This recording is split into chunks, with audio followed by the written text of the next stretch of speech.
What's up, you guys? Welcome back to another video. We got Rampage Poker back here. We're gonna hop into some Bellagio games tonight. What are you laughing about? It'll be a good time. Laughing about your play style the last couple episodes? I can't wait to take all of your money. You guys are gonna like this action. Go check his channel out. If you haven't seen it already, that's kind of weird because he's bigger than me, but not on TikTok. Not on TikTok. Check out that not TikTok. on TikTok. Check out my TikTok.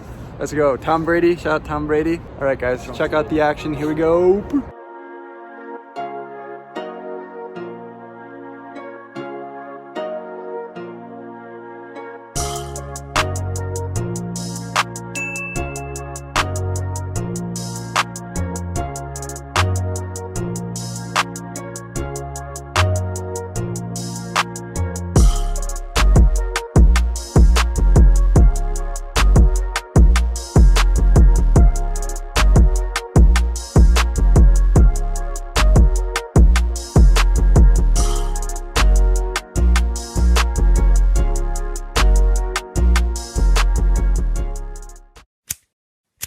Ethan convinces us to take a shot at the 510, and the property of choice is none other than the home of Brad Owen himself, the Bellagio. It's one of the nicest rooms in Las Vegas, and we take a peek inside the Legends Room, formerly known as Bobby's Room, where many a great poker player has sat down and battled it out. We're into the 510 game for $1,000, and the first hand of note we pick up King Queen of Diamonds under the gun. I raise it to 30, and the hijack now re-raises me to $90. Some weird action then takes place when the small blind and the big blind both cold call the 3-bet, and I put in the additional $60 and we're off to the flop. 360 in the pot, the flop comes ace, 6, 10, giving us a gutter and a backdoor diamond draw.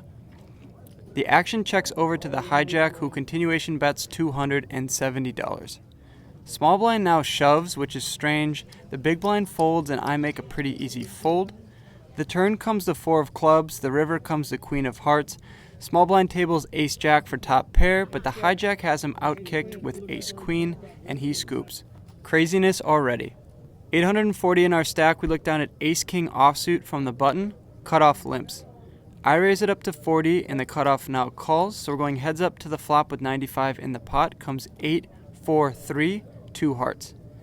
Pretty bad flop for our range, so when he checks, I decide to check behind. Turn with 95 in the pot comes the queen of clubs. He checks again here, and this card now hits our pre-flop raising range, so I decide to bet $40 and he folds. We drag that $135 pot. The table gets short-handed now. We're playing with around 5 people. We have $900 in our stack. We look down at ace of diamonds, queen of spades from the cutoff. The straddle's on. I raise it up to $60, and the straddle now calls. So we're going heads up to the flop with $135 in the pot, comes jack, 3, 7, 2 hearts. He checks, and I decide to check behind here. Turn comes the 10 of clubs now, which gives us a gutter to the straight, but now he leads into us for $60. I think that he could have some jack X combos in his range here, but he could also be betting trying to take it down after I showed weakness on the flop. So for those reasons, and the fact that I still have overcards and a gutter, I put in the call. The river with 255 in the pot comes a 10 of hearts, which isn't the best card, but it's also not the worst. He doesn't slow down though and bets $150. Makes our decision pretty easy here, and I toss my cards into the muck. He drags that $405 pot.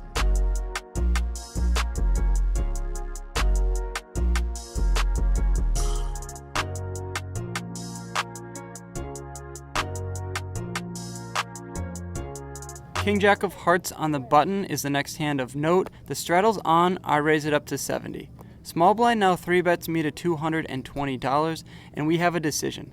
Well, actually, it's a pretty easy one. I've been taking this online course called Overnight Monster, and if you look at the GTO chart of what hands we're supposed to continue with here when we're in the button versus a small blind 3-bet, King Jack suited is a clear call.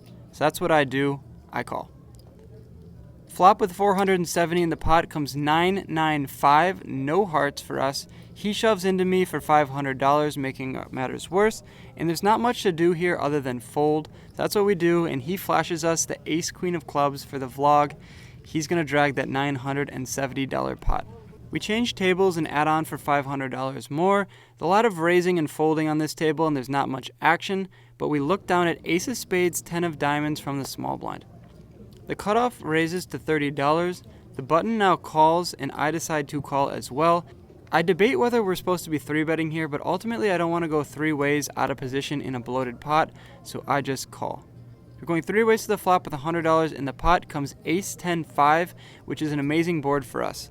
We obviously have top 2 here, and I decide to check, but unfortunately it gets checked around. The turn with $100 in the pot comes a deuce of diamonds, which is a complete blank, and now I don't want it to be checked around again, so I decide to go for value. I bet $40, and only the cutoff puts in the call. 180 in the pot, the river comes a 7 of clubs. I bet $130 now, and the cutoff folds, so we're going to drag that $310 pot. We then win a 3-bet pot with ace-king suited, and the next hand of note we look down in the low jack position with $1,100 in our stack at 9-7 of hearts. I open it up to $30, and the cutoff and the small blind are the only callers, so we're going 3 ways to the flop with $100 in the pot, which comes 6, 6, 6.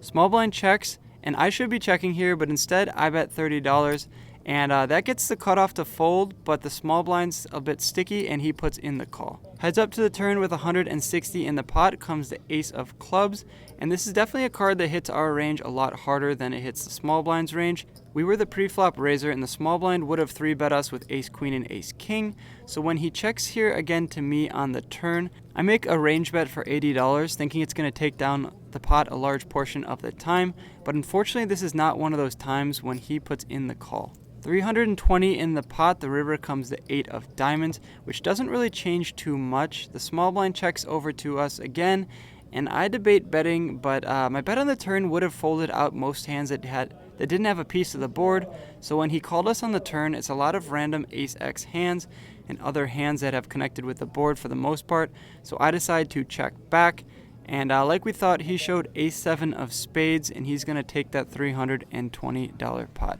Next hand, we look down at pocket jacks under the gun. I raise it up to 30. My left calls, and the small blind now 3-bets to $150, and we definitely have a decision.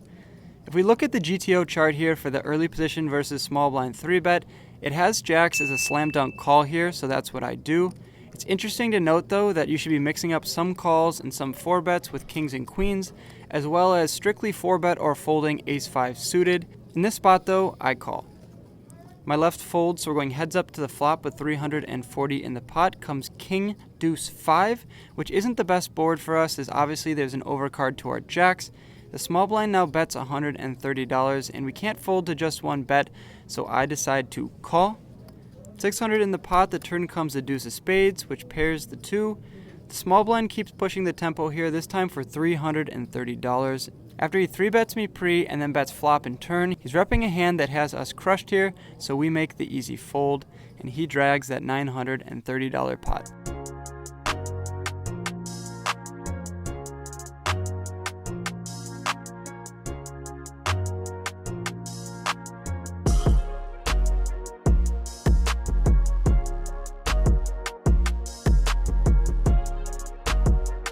We add on for another $300, and we look down at pocket aces now in the hijack.